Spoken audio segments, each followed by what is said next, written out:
तो नेपाल की मदद बहरहाल इंडिया कर रहा है, जो एक अच्छी खबर आई है कि इंडिया ने वहां कुछ भेजा। नेपाल के जिला रासोवा में अचानक आने वाले सैलाबी रैला कई देहात के साथ बहा ले गए। मुश्किल घड़ी में भारत ने एक अच्छे पड़ोसी होने का फर्ज निभाया है।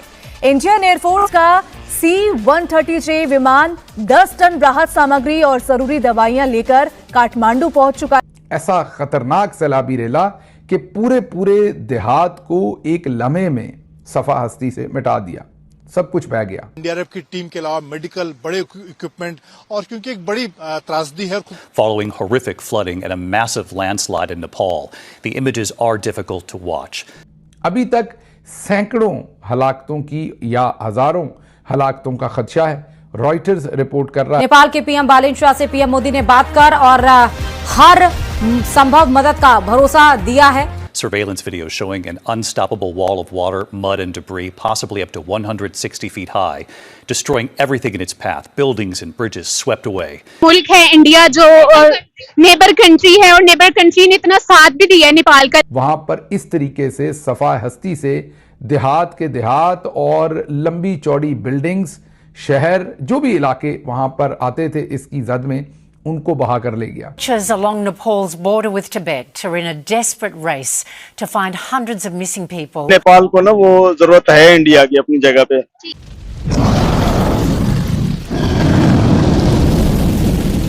हेलो दोस्तों, जय हिंद। जैसा कि आज की क्लिप में आपने देखा, नेपाल में अचानक आई बाढ़ ने कई इलाकों में भारी तबाही मचा दी है। ग्लेशियर झील फटने के बाद भोटे कोसी नदी का जलस्तर अचानक बढ़ गया, जिससे कई जगहों पर लोगों के सामने मुश्किल हालात पैदा हो गए। नेपाल की स्थिति को देखते हुए भारत ने बिना देर किए राहत अभियान शुरू कर दिया। भारत की तरफ से पहली राहत खेप में करीब 10 टन जरूरी सामान नेपाल पहुँचाया गया, जिसमें रहने के लिए टेंट, कंबल, सोलर लैंप, हाइजीन किट और जरूरी दवाएं शामिल थी। इसके बाद भारत ने राहत सामग्री की दूसरी बड़ी खेप भी नेपाल भेज दी। इस खेप में 37.5 टन सामान के साथ खाद्य पैकेट भी शामिल हैं, ताकि प्रभावित लोगों तक जरूरी मदद पहुंचाई जा सके। जमीन पर हालात मुश्किल होने की स्थिति में भारतीय सेना और वायुसेना के हेलीकॉप्टरों को भी तैयार रखा गया है, ताकि जरूरत पड़ने पर प्रभावित इलाकों से लोगों को सुरक्षित निकाला जा सके। वहीं एनडीआरएफ और एसएसबी की टीमें भी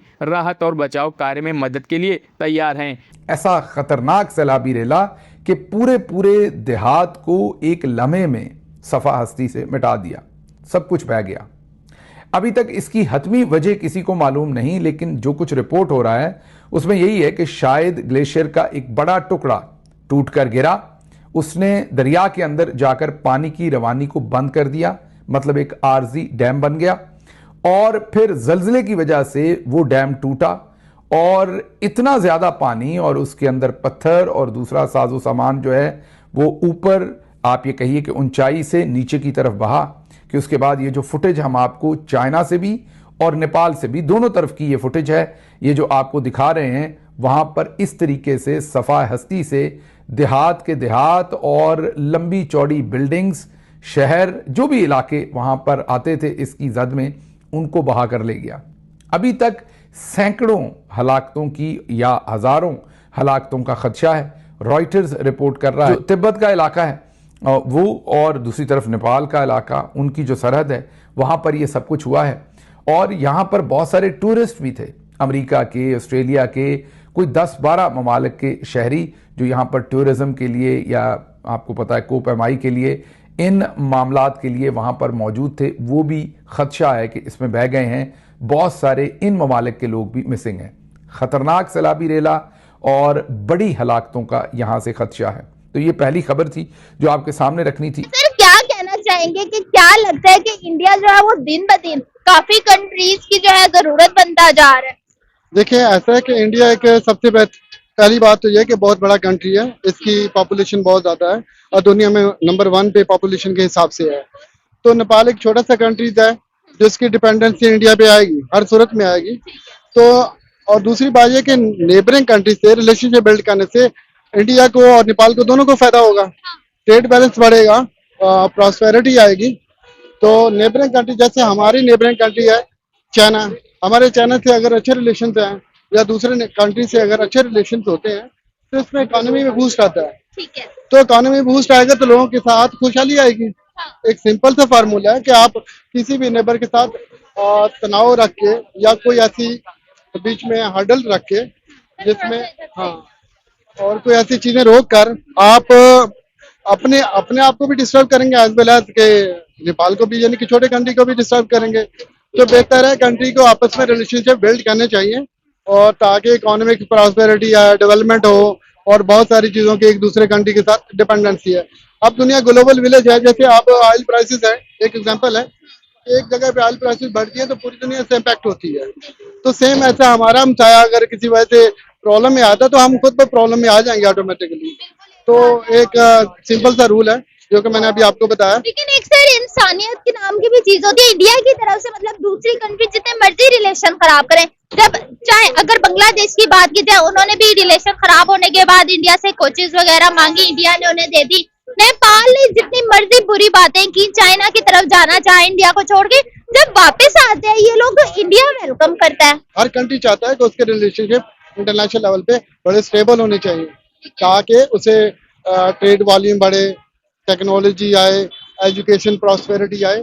तो एक सिंपल सा रूल है कि आप एक दूसरे आज ग्लोबल विलेज ना जो चीज है वो ऑपोजिट हो रही है, क्योंकि नेपाल से जो चीज सस्ती नहीं मिलती वो जाके जो है दूसरी तरफ इंडिया से लोग जाके ले रहे होते हैं। पेट्रोल की बात की जाए वो इंडिया से ले रहे होते हैं। तो यहाँ पे नजर क्लियरली आ रहा है कि नेपाल को इंडिया की जरूरत है। नेपाल इंडिया से 60% ट्रेड करता है, इंडिया नेपाल से 1% करता है। अच्छा, ये कंट्री की डिपेंडेंसी पे होती है। अगर हम पाकिस्तान की एग्जांपल लें, अगर हम लार्ज स्केल पे कोई प्रोडक्टिविटी करते हैं, किसी चीज को प्रोडक्शन में लेके आते हैं, एग्जांपल कोई भी मतलब बाइक्स की हम बहुत ज्यादा प्रोडक्शन करते हैं, एक बात है तो जारी बात है कि सस्ते बाइक बनेंगे। अगर हम इसकी प्रोडक्टिविटी प्रोडक्शन ना हो तो अगर आप जैसा आपने बताया कि नेपाल के अंदर प्रोडक्शन डिपेंडेंसी करता है इंडिया के ऊपर, हाँ तो डिपेंडेंसी इसलिए कर रहा है कि नेपाल के अंदर अपना प्रोडक्शन वो स्ट्रक्चर नहीं है, इंफ्रास्ट्रक्चर नहीं है। तो नेपाल को चाहिए अपने इंफ्रास्ट्रक्चर को इम्प्रूव करें। बहुत सारे छोटे कंट्री ने जो जापान की हमारे सामने एग्जांपल है तो इम्प्रूवमेंट लेके आया। तो आज तो इसके बाद जारी बात है कि इंडिया की भी डिपेंडेंसी उसके ऊपर हो जाएगी। हाँ, तो ये चीज है। अच्छा, करेंसी जो है वो बहुत ज्यादा इंडिया की दूसरी कंट्रीज की तरफ से दिन ब दिन मतलब ज्यादा यूज करते हुए नजर आ रहे हैं, इसकी क्या वजह है? इसमें और बहुत सारे फैक्टर हैं। अभी देखें हम इंटरनेशनल करेंसी में अभी यूरो था, डॉलर था, बहुत सारी करेंसी थी। तो दुनिया का ऐसा जो कॉन्फिडेंट है ना वो डॉलर या दूसरी करेंसी के ऊपर कम हो रहा है। ठीक है, उसकी वजह यह है कि यूएसए और बहुत सारी दूसरे और यूरोपीय यूनियन वगैरह दूसरे मुल्कों पे पाबंदियां लगा देते हैं खाम खा की। तो जैसे क्या वो डिस्टर्ब हो जाते हैं, इकोनॉमी डिस्टर्ब हो जाती है उनका, इवन के पूरे मुल्क का इंफ्रास्ट्रक्चर हिल जाता है।